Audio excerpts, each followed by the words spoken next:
After we know about the particle of the system of the particle, so now we move to the rotating of the rigid objects. Since we did know about the moment of inertia, so any form or any type of object we can identify and find out the moment of inertia to represent the resistivities of how object against the torque that you exert for initiate the rotations. So as you know that if you look into individual particle, you will find out that the L is Rp if the R is perpendicular to the momentum's directions, the linear momentum directions, which is R equal to mv.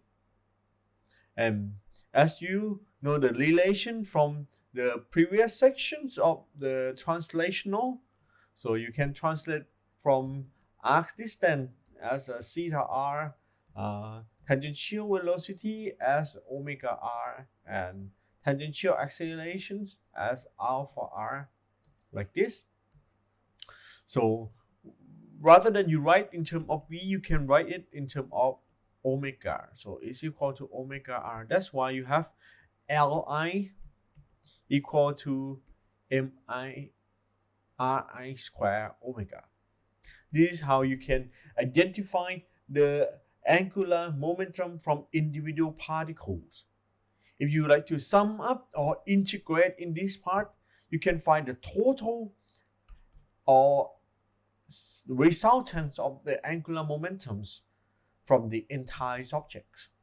In this case, you will have a sigma miri omega. This is similar to the definitions of moment of inertia from many particle system equal to sigma miri square. If you know that the r is the distance from the rotational axis for mi, like this. The system of the particle may have more than one, can be 2 or 3 or 4.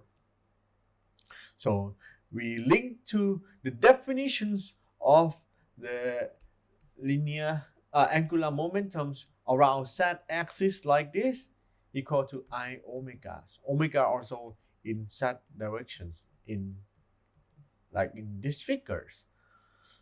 We can link to that if there is a chain of angular momentums with the times, so that the external torque involved, and that is linked to the second law of Newton's in terms of rotational form is equal to I alpha.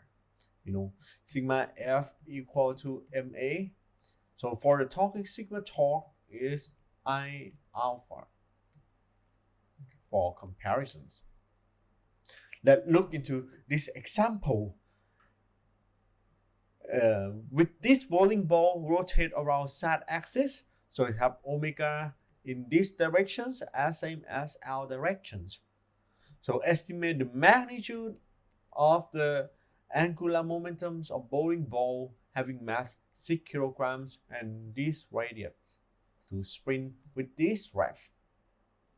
So to find this, you know, the angular momentum in z direction is equal to I omega.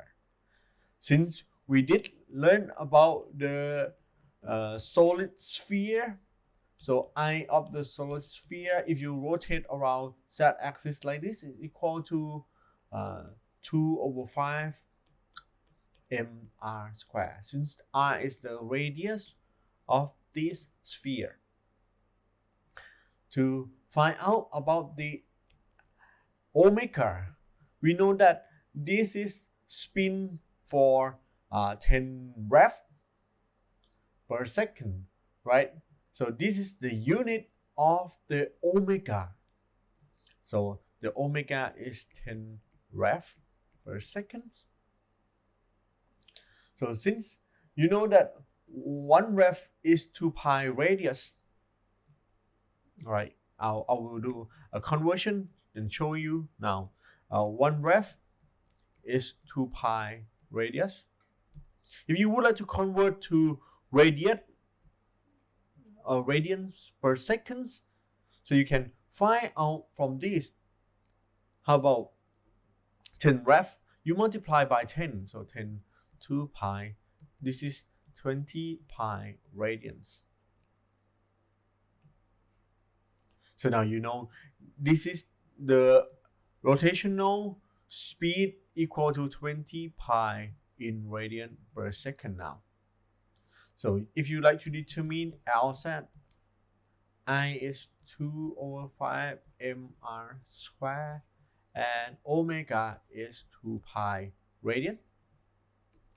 Know the mass, know everything. So now you can sub the value in 6 kilograms, 12 centimeter square and 2 pi. Finally, you're gonna get Lz for this case is equal to 2.53 kilogram meter square per second. If you forgot the unit, look after definitions of it. L is RMV. So unit is kilogram meter and V is meter per second. So this is the unit of the angular momentums. Previous section is all state about the non-isolated system. Since you have external torques exert to the system, now we move to the part of isolated systems. As you can see from the diagrams, there is no external torques involved in this case. So this is an example of how the angular momentum is conserved. As you can see, this skater, she rotates her bodies, and you can see the way she extend her leg or lower her bodies, she reconfigure her moment of inertia. Due to the definition of moment of inertia is sigma mi square, you can see her mass still the same, but total mass still the same, but the way she extend her leg or her bodies, that means she have the mass extend out of the rotational axis. When she shorten her bodies or lower from to the ground, you can see the angular momentums or speed here looking different, but the angular momentum is still the same because I omega is angular momentums. If she increase the moments of inertia, the angular frequency gonna get lower. How vice versa, if the moments of inertia lower, the angular frequencies or angular speed is gonna be increased. So this is how conservations of angular momentum can be displayed through the sport. Not only for this one, the way that our galaxy rotates is also due to the conservation of angular momentums. The speed that rotates is maybe to respond to the energy that all of the planet or the system is rotated inside as well. So through the time, this is maybe expand or collapse. It depends on the conservation of the angular momentums. If there are some external torques or dark matter or things that involve into this part, we're gonna call that for non-isolated system. For this case, we conserve for our field view due to this type of rotation for isolated system first. So what is the conservation of angular momentums? It's similar to conservation of linear momentums, since in that case you have delta P equals to 0 because there's no external force involved. That means you have sigma P I equal to sigma PF. The momentums before the event of collisions equal to the momentum after the collision if it is in perfectly elastic or non-elastic. It can be applied to both of the cases. With this case, if there's no resultance or external torque add to this part, you can see that our total of the system is constant. So that L equal to I omega. So you have sigma Li equal to sigma Lf. That means your I omega from the first event equal to I omega from the final event. In this case, as I said, there's no external torques involved, so all the system is conserved. This is another example. If you rowing, you can try this at home. You rowing your body and have the dumbbell with you. When you extend your length or shorten your length, you reconfigure the I. If you have increased I, you have lower omega. If you have lower I, you have increased in angular speed. Not only conservation of angular momentums, if there's no external torque or loss of energy, you still can use the conservation of energy for this calculation as well. In this case, we did state about the rotational energy or rotational kinetic energy already. Let's look after this example. So this guy stand on the platform. This is like a Ferris wheel or merry-go-round, and it rotate around this axis.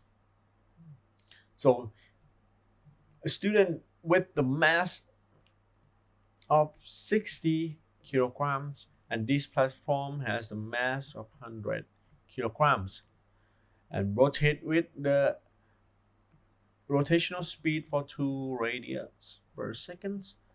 Student initially at rims and reach to the point that are equal to 0.5 meter. Please determine the angular speed he reached to this point. Okay, and these R is 2 meter. So since we look after the system, if I of the system, you look after, you have both I of the platform and I of this guy, this student. So to find out with the dish rotation from the previous chapters, we know that I equal to 1/2 mr squared. So I platform is 1/2 mr squared plus I students is mr squared, which is the mass of students mr squared. If he add a position. However, this is in the initial state. In the final state, when he moved to add R equal to 0.5 meter positions, so this is I call I1, and I would like to determine I2. I2 is equal to, also the same for the dish is 1/2 mr squared, but I for student change, so it's equal to mr squared. If you thinking about this system is no external torque involved, so it's still apply with the conservation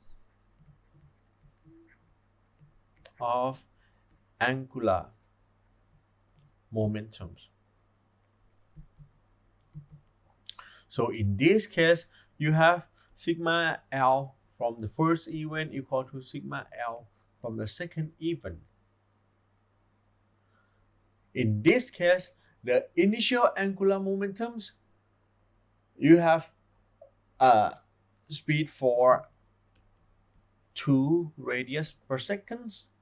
You would like to determine the terminal about it. So I will write down and rearrange the form, and then some, or maybe have a result to show you later.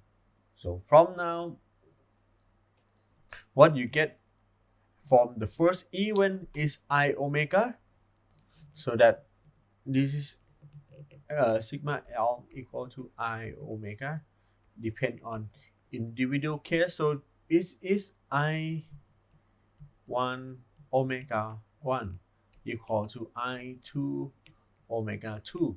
So I put down 1 over 2 mr square plus mr square omega equal to 1 over 2 mr square plus mr square another omega f. We would like to determine this omega f. You sub all the information in so that the omega f, I will write down here, maybe we do omega f is equal to you have 1 over 2 m. The first big M is 100. R square is platform radius, which is 2 square plus M is the guy weight 60. Sorry for the space. I will rewrite maybe over here.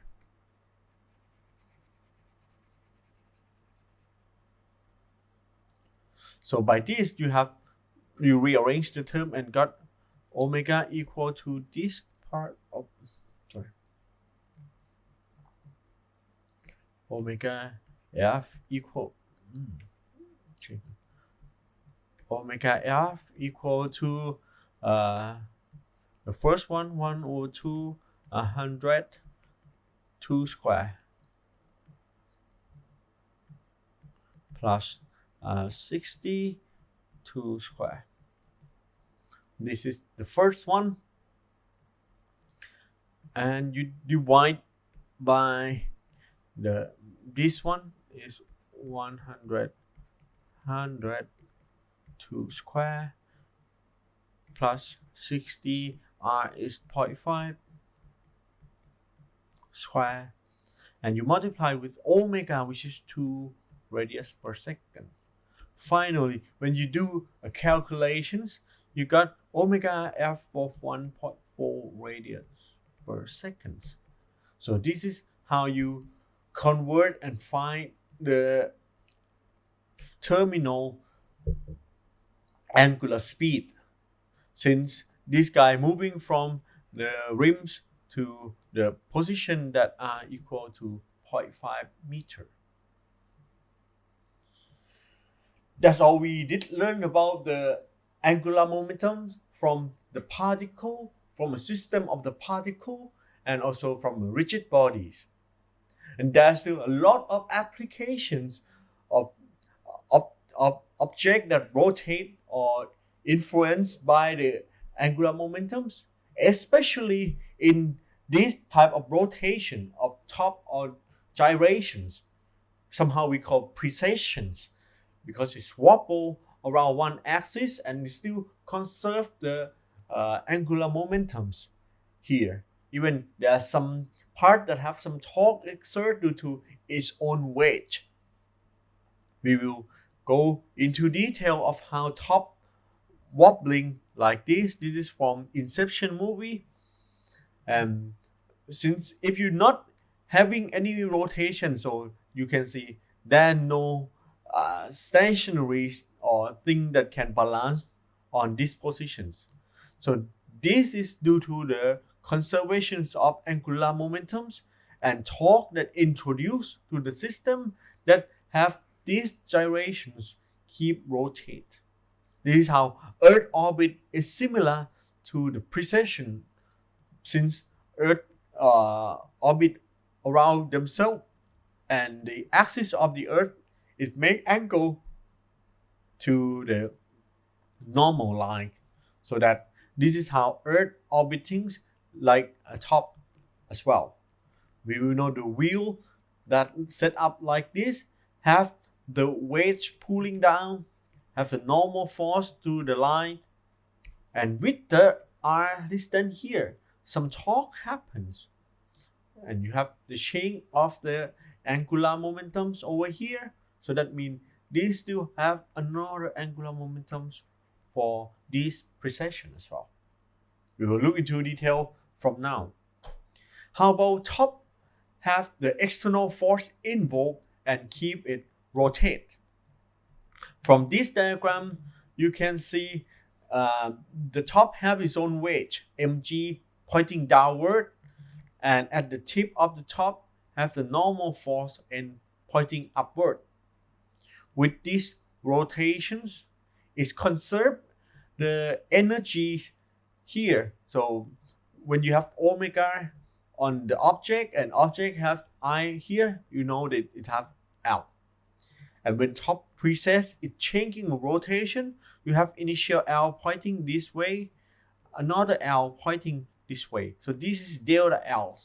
And when you have delta L with delta T, this is the torque that exerts to the system. That's the reason why these top precess around. And when this top precess, there has some change of the angle here, and the change of the angle with the times also linked to the another angular speed or angular velocity as well. With this diagram, you will familiarize things that can happen due to the angular momentums and the external force or torque here due to its own weight. And thing that I would like to emphasize, the plane that this torque exerts, as you can see, if the torque is R cross F, you have R pointing on this way and F pointing downwards, so R cross F, and this is the direction of the torque. Write it carefully. This is R direction, for example. You have mg or mass downward, mg, R cross F, and your thumb, if you wrap up your own palm, your thumb gonna point this way. So that this is R cross F direction. So this is the torque directions on the system. Not only that type of things have the precisions. Also, this kind of wheel, as you can see, the wheel rotate with its own omega, like this. So also have the angular momentums point out, and when this wheel change directions, omega also change as well. This is Li and Lf. With the change of the angular momentums, also introduce some torque happens. And this way around, you can see clearly this is R, this is F or mg. So this is the directions of the torque. That's why this will rotate around these axes. And when it's rotated around with this delta phi, you can determine the precession frequency as well. This is how you have some configurations and things that involve to these precessions. As I said, there's no conservation to this state since torque comes from its own weight. And when this keeps spinning, it keeps rotating. But if this object no spin, that means there's no angular momentum change, there's no torque happen. This wheel cannot be stationary or balanced on these strings. This is what I said. If you look carefully, there's some change of the angular momentums from different position. This first one, this is first another ones, and this change of angular momentums cause the torque happen here, and the change of the degrees or the arc that happen around this part, the part that change with the times is omega. But omega, this one and omega that the wheel spin is different. We call this omega for the precession frequencies or precession or angular velocity of precession. So this is due to different definitions And this is come from when you look after d theta, this angle, it's like you have the phi about tan theta, right? In this case, tan d phi here. So that means you have dl over over L, because LF or Li are exactly the same. You sub this in and you see the dl by dt is equal to the torque. So you have torque over the angular momentums. So angular momentum is I omega, and torque that happened here is due to the weight of the wheel and the distance, which is maybe h here is the distance.